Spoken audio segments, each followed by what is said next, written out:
On this 2nd June episode of Outlook TV, the Vancouver men's chorus belted out. And the Wessa pageant for first-time queens. And queer soccer in East Van. And much, much more. Hello and welcome to Outlook TV. I'm Rebecca Wyman. And I'm Dan Doomshaw. Outlook TV is the queer news magazine show that brings you queer stories from coast to coast that matter the most. And we're going to start off this episode by taking you to the VAG. The Vancouver Art Gallery, that is. That's right. At the Vancouver Art Gallery, we have recently held a huge coronation. Yes, the Empress of Canada was crowned, and there was also a very touching tribute to the first Empress of Canada, the late Ted North. Laura Shaw brings us the details on these festivities. We're here at the Vancouver Art Gallery to witness the crowning of the new Empress of Canada and to pay tribute to the late Ted North. To please welcome to the room, of us and one, the Empress-elect of Canada.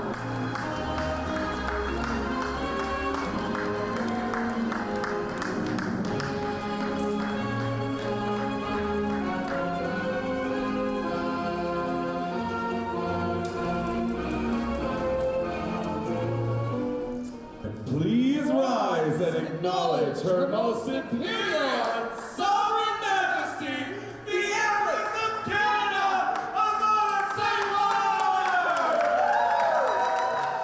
The history that was laid before us is strong, and it is one I will follow with pride as I pave an exciting pathway for years to come. Basically, there was 24 of us that were heirs to Ted, and there was 2 of us that were Zarenas. Basically, any of the heirs could have put their names forth for election. The election was held for all of us, and it was a secret ballot vote, and only 2 of us ran for the position. Last month, I've raised money for Camp Firefly, which is the youth camps. So I've done that, started that one already.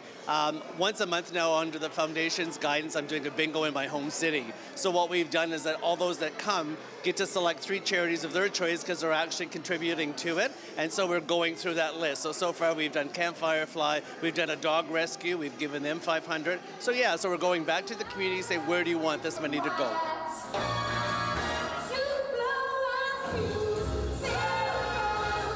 It's been absolutely fabulous. I love everyone coming together and celebrating the life that is Ted North. It's been wonderful, seeing all the love for Ted and the legacy he created for himself and also our community. I had a 50-year relationship with him as his friend, helped him open up a number of courts like Edmonton, Alberta, Victoria, Halifax, and we just carried on playing our roles. And of course it came to this today where now we have a new person taking on the role of Ted North as Empress of Canada. Before Ted passed away, he said that he really wanted the event to be what he envisioned a coronation really should be, and that was you do the crowning ceremony at the beginning, you have great entertainment, and you make it fun, and people will stay, and you'll get more attendance. And I think it was, people are telling me it's the best event they've been to in a long time.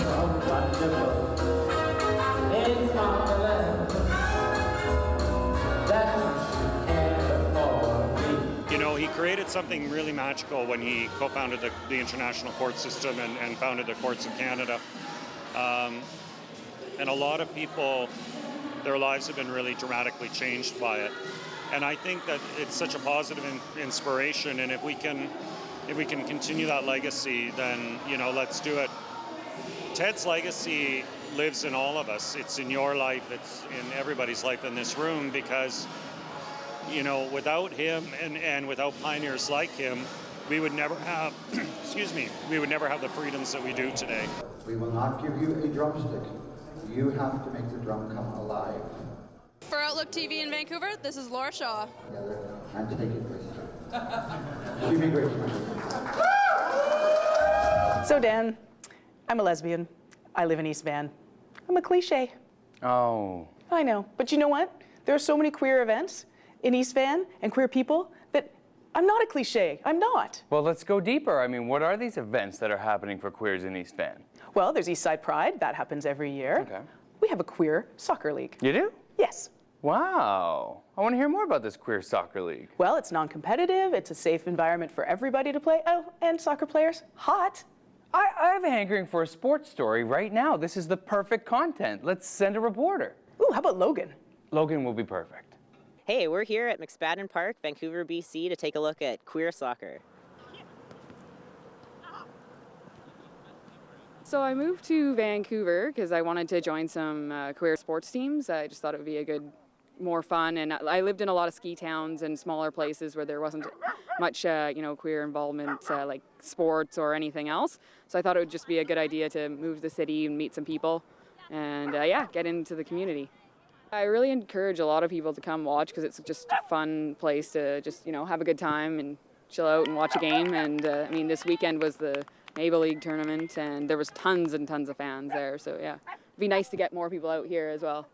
The idea behind creating the teams myself was to foster friendly competition, but also to meet other people. So the idea is that I'm going to dismantle each team at the end of every season and then make new ones after that. So you're kind of meeting new people. You're not sticking within your team for every single season, just so people meet new people within the community, because it can be a little bit hard to meet people within this community, I find, or in Vancouver in general. Last year, Queer Van Soccer joined Out in Sports, which is an umbrella society, which dodgeball, volleyball, basketball, soccer all run underneath this umbrella. And it's mostly just about connecting people from one league to another, making it more accessible. If you're curious about Out in Sports, we're all going to be walking in the parade. That's going to be every single sports league: basketball, soccer, dodgeball, volleyball. And so if they're curious, they just come, they check us out. We'll be handing out tattoos and business cards and stuff. So that would be the best to check us out there. If there are any queer people outside of BC that wanted to start their own league, I would say go for it, because it's incredibly easy and there's a demand. It just takes a little bit of research and some time, but it's quite simple and really rewarding. Queer soccer was probably mostly formed for the queer community to have a open space where everybody can play and feel comfortable. So just come out and have fun and meet new people and make new friends and just give it a shot. That's all you got to do, right? This is my first time playing in the league too, and I'm really enjoying it. So. For OutlookTV in Vancouver, this is Logan Alexander. All right, halftime. Let's take a break. Car.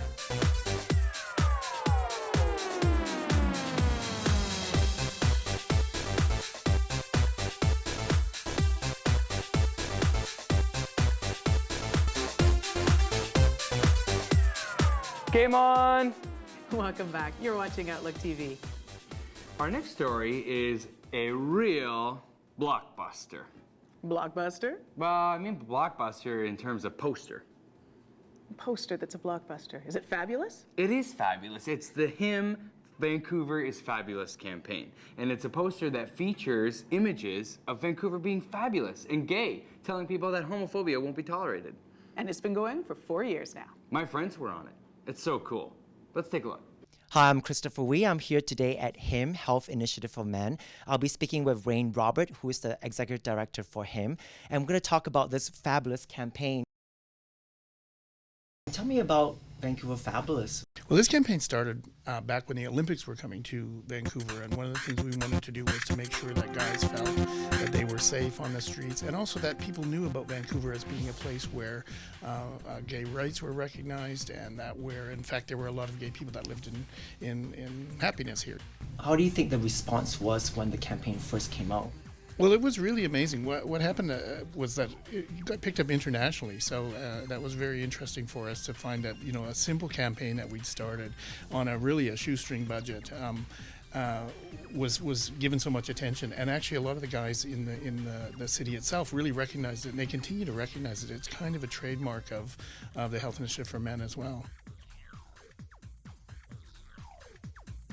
We now moved to having not only posters, but we have postcards that people can send out, and it really is a signature that we use. But one of the reasons it's very popular is because it really embodies like the three things we often try and do with Health Initiative for Men. So one of them is to get, you know, good quality information out there. So a lot of guys didn't know what the rights were, what the history was of the gay rights movement in Vancouver and in Canada. So we got that information out there, and the other thing was it involved volunteers from the community. So the guys who you see on the postcards and on the posters are volunteers.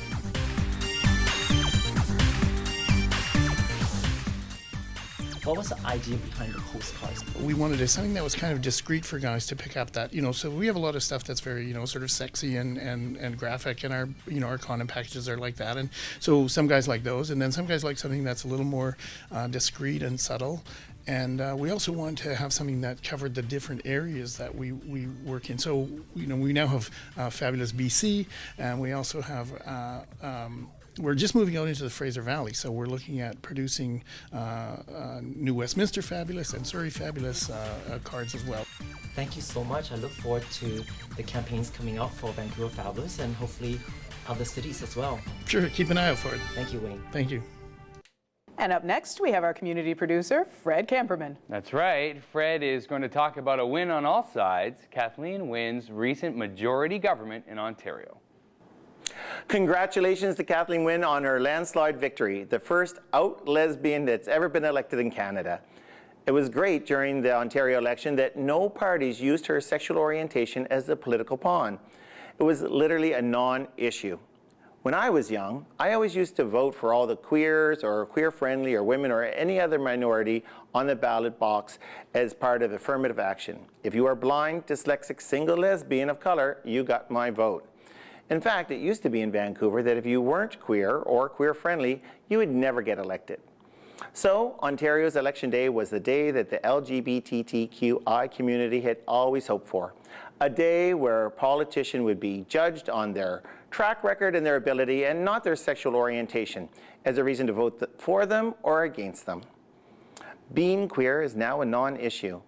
Today, queers have moved out of the gay ghettos and into the burbs where they can raise their families. When I was a kid, Billy Crystal played a queer son on Soap, which was one of the few gay characters on television. Now, every sitcom has at least one or two characters that are gay. Why, even the Archie comics have a new gay character named Kevin, whose partner is in the U.S. military. There are more positive gay role models everywhere, making it easier and easier for kids to come out without any fear or stigmatization. So, with all this progress, I was so happy on Election Day. Well, that was until the CBC commentator Robert Fisher twice referred to Kathleen Wynne and her lifestyle choice. A lifestyle choice. Somebody's sexual orientation is definitely not a lifestyle choice. Corduroy or plaid is a choice. Boxers or brief is a choice. Spit or swallow is a choice. But who would ever choose to belong to 10% of the population where if you take that 10% and you cut it in half in terms of gender, and then you're left with this small group, and then you have to try to find somebody who you're compatible with in that group. Or what about choosing to be born in one of the 81 countries where it's illegal to be gay? And 7 of them have death penalties. So, to quote Lady Gaga, I was born this way, and I was born in this country. It's definitely not a lifestyle choice.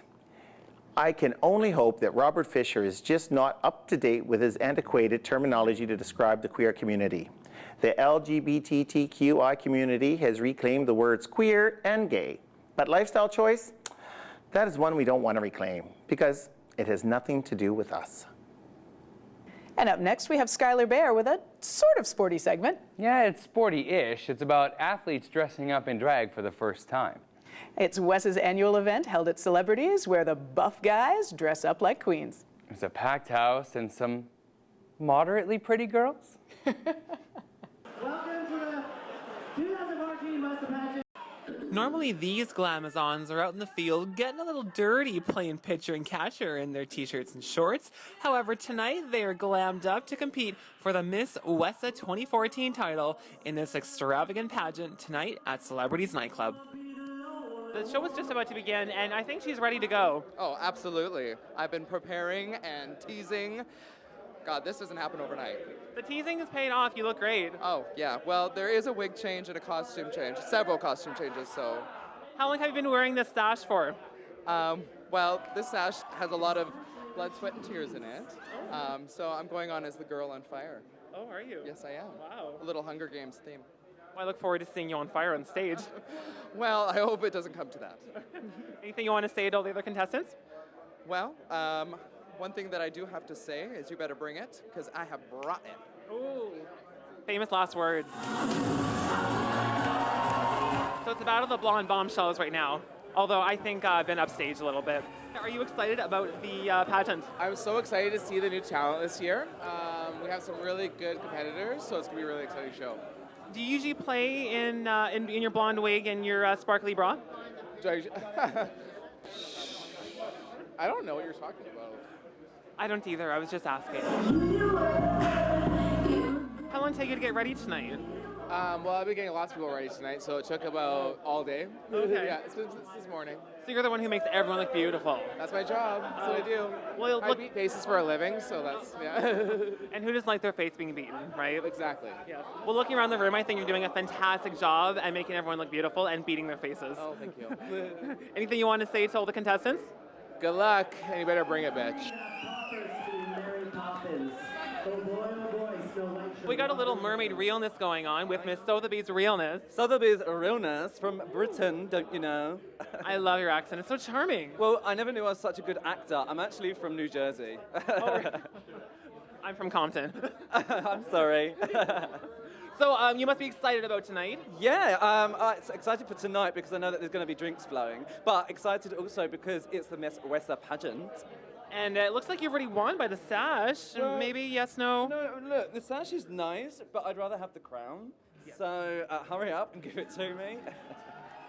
We all say it's an honor to be nominated, but at the end of the day, we're all lying. We want that crown. We want that crown, we want that money, even though there's no money. And we also want people to bow down to us. People don't do it enough. I walk down the street and all they do is walk in front of me and to the side of me. And even though my elbows aren't that big, I try to use them. Okay. So maybe I can use them on stage tonight and knock all of the other people over. Well, it appears that all of Miss Celebrity's costume changes worked in her favor as she was crowned Miss Wessa 2014. Congratulations. For Outlook TV, this is Skylar Bear in Vancouver. And now it's time for us to take another time out. Enjoy these messages and join us for more queer stories.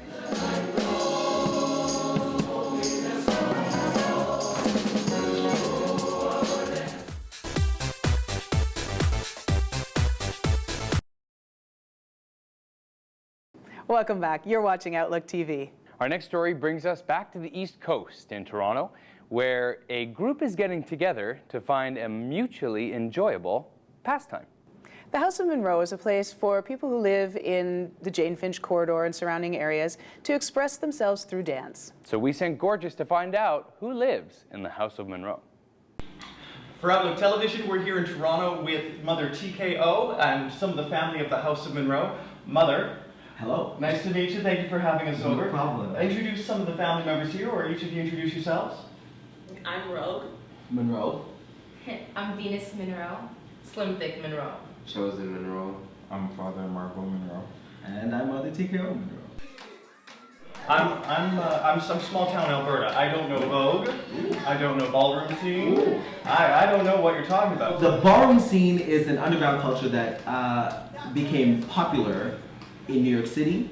If you know anything about Paris is Burning, it's a documentary that came out in the 1990s about drag queens and ballroom and the competition, about voguing, about runway, about the lifestyle of the underground LGBT community in the States. And from there it has evolved into what it is right now. And we're sort of just like an extension or a continuation of a culture that is thriving abroad. What are the categories that people are competing in?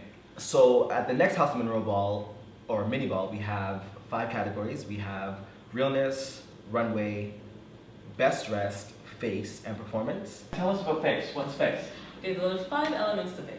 Yes. Nose, eyes, teeth, skin, and structure. It's a lot of smiling, it's a lot of showing your teeth, it's a lot of accentuating your skin and how flawless you are. Body is body. Like you have to have the assets, proportions. You have to be able to show it off in front of the judges. I walk realness at present. How does one walk realness? So essentially it's about how well can you spook the judges to confuse them and make them think that there's no way possible you were born anything other than what they see. My realness is can you see me on the street and not think that I'm gay at all? Like, you're just like, okay. Oh my God, you're gay? And if anybody wanted to find out about upcoming performances, where would they have a look? Do you have a website, or is it Facebook? We have a Facebook page, House of Monroe, and it's just that, House of Monroe. We're named the House of Monroe for a reason. For a reason. Amen. For a reason. Yeah. After Marilyn Monroe. Class. Always. Thank you. For Outlook Television, don't forget, you can always call me gorgeous. Oh, he's gorgeous. Everything.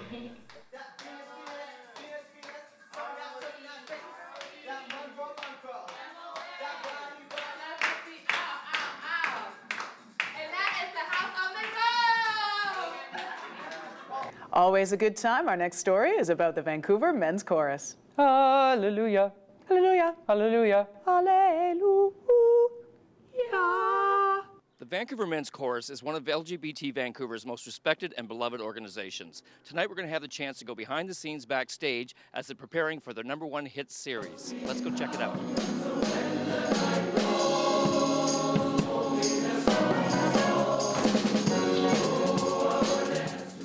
Something you've done before, or is this a new adventure for you? The producing is new to me. I've helped backstage before, but the co-producing is brand new. So it's been a learning experience, but it's great. The Vancouver Men's Chorus has a great infrastructure and a lot of experience that helped us through. So it's been good. We've spent a lot of time working with the choreographers and making sure they've got what they need for the various pieces to make the show look fabulous. So and there's a lot of dance, there's a lot of choreography in this show. So it's been fun.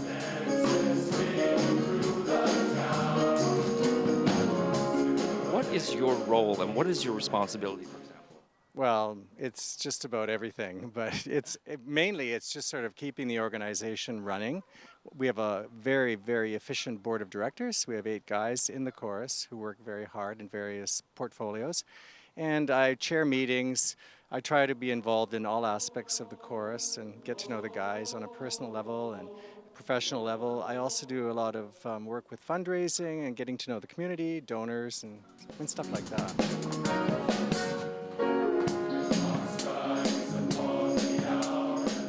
Actually, we're quite a little show choir these days. We have a lot of new young members who really like to get up and dance, and we have 2 great in-house choreographers at the present time. And usually each concert period we have 6 to 8 songs in each of the shows that are choreographed fully, not only with the dancers but with the choir as well. Hit me, baby, one more time. My loneliness is killing me. Well, I understand you have a very exciting show coming up very shortly. Can you give us a little bit of overview about what we can expect in this show? Right. Well, we're doing #1 hits, so it is, it's a lot of surprise #1 hits. It may not just be all the Chers and Madonnas you might expect, but also some classical music and some international music. We're actually singing in 7 languages, so it's pretty diverse. #1 hits. Yeah. Wow, that's amazing. 7 languages. Yeah, we're doing some Hindi, Portuguese, Spanish, Latin, English, yeah. For Outlook TV, this is Angus Prott.